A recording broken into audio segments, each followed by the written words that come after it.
Hello friends, welcome to my YouTube channel. So today in this video I am going to show you how to enable the edge lighting in this device. For this, go to settings, then scroll down.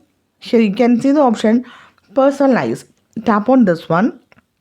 Then again scroll down. Here you can see the option edge light. Tap on this one. First we need to turn on this one. Tap on turn on. Now you can see this the edge lighting settings you can see here.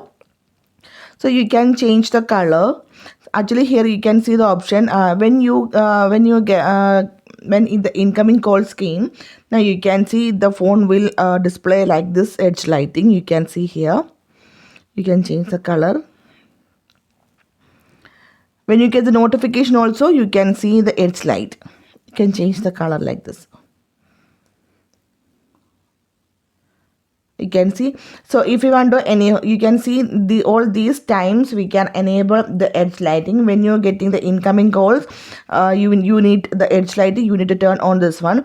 When you need the edge lighting, when the alarm is ringing, you need to turn on this one.